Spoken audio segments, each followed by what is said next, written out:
চোখ বন্ধ করে নামাজ পড়া যাবে কিনা, রাতে দরজা জানালা খুলে ঘুমানো যাবে কিনা, সিজদার সময় হাত কোথায় রাখা সঠিক, গোসলের আগে উযু করলে গোসলের সময় লজ্জাস্থানে হাত লাগে বা পরিষ্কার করার জন্য হাত লাগে, তাহলে কি গোসল শেষে আবার উযু করতে হবে? স্বামী মারা গেলে মেয়েদের সাদা শাড়ি পরা কি জায়েজ? এক মসজিদে টাকা দেওয়ার নিয়ত করে অন্য মসজিদে দেওয়া যাবে কিনা, খাবারের আগে বিসমিল্লাহ বলবো নাকি বিসমিল্লাহির রহমানির রহিম বলবো, রুকু থেকে সোজা হয়ে দাঁড়িয়ে রব্বানা লাকাল হামদ বলবো নাকি রব্বানা ওয়ালাকাল হামদ বলবো, রুকু থেকে সোজা হয়ে কতখানি সময় দেরিতে দাঁড়িয়ে থাকতে হয়, টি শার্ট পরে নামাজ হবে কিনা।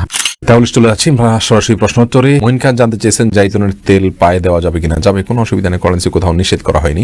যে এস শিমুল জানতে চেয়েছেন জামা পড়া অবস্থায় পুরুষেরা কি নাভির নিচে প্যান্ট পরতে পারবে কিনা, নাভির নিচে প্যান্ট পরতে পারবে যদি উপরে জামা থাকে, কোনো অসুবিধা নেই। রিমাইন্ডুদ্দিন প্রশ্ন করেছেন রুকু থেকে সোজা হয়ে কতখানি সময় দেরিতে দাঁড়িয়ে থাকতে হয়, দয়া করে জানাবেন। দেখুন, রুকু থেকে সোজা হয়ে আমরা কমপক্ষে একবার তাসবিহ পড়া পরিমাণ সুবহানাল্লাহ বলা সমপরিমাণ আমাদেরকে দাঁড়াতে হবে। স্বাভাবিকভাবে সুবহানাল্লাহ বলতে যত সময় লাগে দাঁড়িয়ে সোজা হয়ে কমপক্ষে এতটুকু সময় দাঁড়াতে হবে। আমরা অনেকে মনে করি দাঁড়িয়েই চলে যেতে পারবো না, আমি সোজা হয়ে দাঁড়ানোর পরে অন্তত অপেক্ষা করতে হবে সুবহানাল্লাহ বলতে যে পরিমাণ সময় লাগে কমপক্ষে এতটুকু, এরপরে আপনি সেজদায় যাবেন। মোহাম্মদ আপনি জানতে চেয়েছেন খাবারের আগে বিসমিল্লাহ বলবো নাকি বিসমিল্লাহির রহমানির রহিম বলবো। ভাই, এ নিয়ে দুই রকমের ব্যাখ্যাই আছে। নবী সাল্লাল্লাহু আলাইহি ওয়াসাল্লাম সাম্মিল্লাহ এটুকু বলেছেন, এক ব্যক্তি খাবার খাচ্ছিলেন তাকে বা খাবার খাওয়া প্রসঙ্গে নবী সাল্লাল্লাহু আলাইহি ওয়াসাল্লাম বলেছেন সাম্মিল্লাহ মানে আল্লাহর নাম নাও। এখানে সাম্মিল্লাহ আল্লাহর নাম নেওয়া হতে পারে, পুরো বিসমিল্লাহির পড়াটাও হতে পারে। এজন্য আপনি বিসমিল্লাহ বলে শুধু যদি খাবার গ্রহণ করেন তাতেই আপনার সুন্নাহ আদায় হয়ে যাবে। আর যদি বিসমিল্লাহ পুরোটাই পড়েন তাহলে আরো ভালো, কোনো অসুবিধা নেই ইনশাআল্লাহ বিদিনিল্লাহ। তবে শুধু বিসমিল্লাহ বললেই আপনার বিসমিল্লাহ পাঠ করে খাবারের যে বিষয়টি সেটি আদায় হয়ে যাবে ইনশাআল্লাহ। শহীদ আলম শারমিন জানতে চাইছেন আমরা কি নাপাক পানি থেকে তৈরি, এটা কি সত্য? আমরা যে পানি থেকে তৈরি হয়েছে সেই পানিকে আল্লাহ তাআলা খুবই তুচ্ছ পানি বলেছেন, সেটা নাপাক কিনা এটা নিয়ে ওলামাদের মধ্যে মত পার্থক্য রয়েছে। ইমাম আহমদ ইবনে হাম্বল রাহিমাহুল্লাহ এবং তার অনুসারীদের মতে এটা নাপাক না পাক। তারা বলেন যে নবীদেরকে সৃষ্টি করেছেন আল্লাহ, তার নাপাক কেন হতে পারে? তো আসলে কোনো উপাদান পরিবর্তিত হয়ে গেলে সেটা তো আর তার মূল বিধানটা থাকে না। যাই হোক, এটাকে আমাদের উলামায়ে কেরাম বা আবু হানিফা রাহিমাহুল্লাহ সহ অনেকে নাপাক বলেন। তো এটা নিয়ে মত পার্থক্য আছে, একাডেমিক মত পার্থক্য, ওই পানিটা পাক কি না পাক সেটা নিয়ে। সবুজ ভুঁইয়া আপনি জানতে চেয়েছেন আমি যদি নামাজ পড়ার সময় শুধু ফাতিহা পড়ে রুকুতে চলে গিয়ে মনে পড়ে তাহলে কি করব? ভাই সবুজ ভুঁইয়া, সূরা ফাতিহা পড়েছেন, অন্য সূরা মিলাননি, রুকুতে গেছেন, তারপরে মনে হয়েছে আপনি সিজদা সাহু করবেন, কারণ সূরা ফাতিহার পরে অন্য সূরা মিলানো ওয়াজিব ওলামায়ে আহনাফের মতে, আমাদের উলামায়ে কেরামের মতে। আর এই মতটা দলিলের দিক থেকে বেশি শক্তিশালী এবং সমৃদ্ধ। যদিও আরাবিয়ান স্কলারদের মধ্যে সৌদি আরবের ওলামায়ে কেরাম এবং হাম্বলি ফিকহ ফলো করেন ওলামায়ে কেরামের অনেকেই বলেন যে সূরা মিলানো অথবা সূরা ফাতিহা পরবর্তী যে কিরাতের অংশ সেটা ওয়াজিব নয়, সেটা আবশ্যক নয়। আমরা দলিলের আলোচনায় বিস্তারিত গেলাম না, শুধু এটুকু বললাম যে আপনার ওয়াজিব হওয়ার মতটাকে অগ্রাধিকার দিয়ে আপনি সিজদা সাহু করবেন, এটাই আপনার জন্য অধিক নিরাপদ।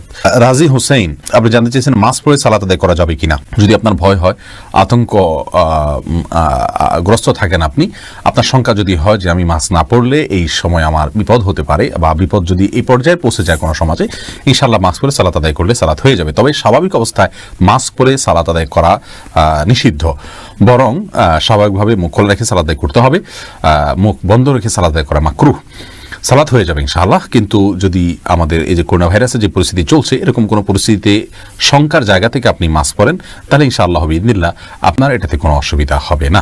এমনি আশরাফুল ইসলাম জানতে চেয়েছেন টি শার্ট পরে নামাজ হবে কিনা। হ্যাঁ, নামাজ হয়ে যাবে, কিন্তু এরকম কোনো টি শার্ট পরে সালাত আদায় করা উচিত নয় যেটা সালাতের গাম্ভীর্যতার সাথে যায় না, অথবা আপনার এই টি শার্ট পরে আপনি কোথাও যান না ভালো কোথাও, এরকম যদি হয় তাহলে আপনার জন্য টি শার্ট পরে সালাত আদায় করা জায়েজ হবে না, অন্যথায় জায়েজ হবে। আল্লাহ তাআলা বলেছেন ইয়া আইয়ুহাল্লাযীনা আমানু খুযু যিনাতাকুম ইনদা কুল্লি মাসজিদ, হে ঈমানদাররা প্রত্যেক সালাতের সময় সুন্দর পোশাক পরিধান করো।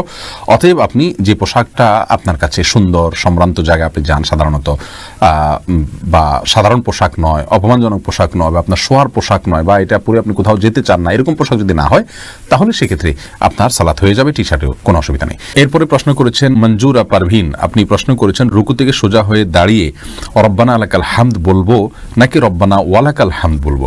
দুইটাই বিশুদ্ধ হাদিস দ্বারা প্রমাণিত, বরং কোনো কোনো বর্ণায় আল্লাহুম্মা রব্বানা লাকাল হামদ আল্লাহুম্মা রব্বানা ওয়ালাকাল হামদ এরকমও আছে, যার কারণে আপনি যে কোনোটা পড়েন তাতে আপনার সালাত আদায় হয়ে যাবে, সুন্নাহ আদায় হয়ে যাবে, যেহেতু সবগুলোই হাদিস দ্বারা প্রমাণিত।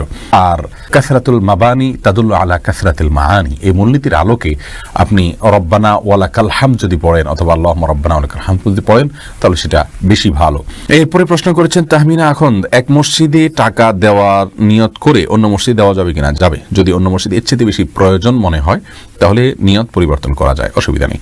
নিউ কাটার এআইডি থেকে প্রশ্ন করা হচ্ছে, স্বামী মারা গেলে মেয়েদের সাদা শাড়ি পরা কি জায়েজ? মেয়েদের স্বামী মারা গেলে সাদা শাড়ি আর কালো শাড়ি এরকম কোনো কিছু পরার ক্ষেত্রে ইসলাম শরিয়ত কোনো নির্দেশনা দেয় না। ইসলাম শরিয়া বলে কোনো স্ত্রী লোক তার স্বামী যদি মারা যান তাহলে 4 মাস 10 দিন পর্যন্ত তিনি শোক পালন করবেন, আর শোক পালনের অংশ হিসাবে তিনি খুব বেশি সাজসজ্জা করবেন না, গহনাগাতি ইত্যাদি ব্যবহার করবেন না, স্বাভাবিকভাবে চলবেন। সাদাই পড়তে হবে এরকম কোনো কথা নেই। সচরাচর তিনি বেড়াতে গেলে বা কোনো অনুষ্ঠানে গেলে, কোনো মেহমান অতিথি আসলে তখন যে পোশাকগুলো পরেন এরকম কোনো পোশাক পরবেন না, বাস এটাই হলো সবচেয়ে গুরুত্বপূর্ণ বিষয়। কিন্তু এর বাইরে তাকে বিশেষ কোনো কালারের কাপড় পরতে হবে, সাদা পরতে হবে এমন কোনো বাধ্যবাধকতা ইসলামী শরীয়তে নেই। মোহাম্মদ ফাজলুল করিম জানতে চেয়েছেন, গোসলের আগে উযু করলে গোসলের সময় লজ্জাস্থানে হাত লাগে বা পরিষ্কার করার জন্য হাত লাগে, তাহলে কি গোসল শেষে আবার উযু করতে হবে? যে অনেক উলামায়ে কেরামের মতে মান মাসসা ফারাজাহু ফালিয়াতাওয়াজ্জা, যে ব্যক্তি তার লজ্জাস্থানে স্পর্শ করে কোনো কিছুর আড়াল ছাড়া সরাসরি হাত দিয়ে তার উযু আবার করতে হবে, তার উযু ভঙ্গ হয়ে যায়, এরকম বর্ণনাকে সামনে রেখে অনেক উলামায়ে কেরাম এটাকে উযু ভঙ্গের কারণ হিসেবে বলেছেন। তাদের সাথে অবশ্যই আপনাকে উযু করতে হবে পুনরায়। তবে আমাদের উলামায়ে কেরাম বা উলামায়ে আহনাফ এটাকে উযু ভঙ্গের কারণ হিসাবে গণ্য করেন না, এবং তারা এর বিপরীতে বিভিন্ন হাদিসকে দাঁড় করানো এবং বিভিন্ন জবাব দিয়ে থাকেন। তাদের মতে আপনার উযু ভঙ্গ হবে না। সুজন মাহমুদ জানতে চেয়েছেন, সিজদার সময় হাত কোথায় রাখা সঠিক? সিজদার সময় আপনি হাতকে পায়ের যে গিরা সেখান থেকে আপনি অন্তত এক হাত বা তার একটু বেশি নেবেন, যাতে করে স্বাভাবিকভাবে আপনি হাত রাখতে পারেন এবং আপনার পেটের নিচ দিয়ে একটা ছোট বাচ্চা আসা যাওয়া করার মতো, অর্থাৎ ছাগলের বাচ্চা টাচ্ছা অথবা এই জাতীয় কোনো ছোট বাচ্চা টাচ্ছা আসা যাওয়ার মতো জায়গা থাকে এরকম দূরে রাখবেন। একদম কাছেও থাকবেন না জড়সড়ভাবে, আবার অতি দূরেও যাবেন না। আর 2 হাতের মাঝামাঝি আপনি মাথা রাখবেন।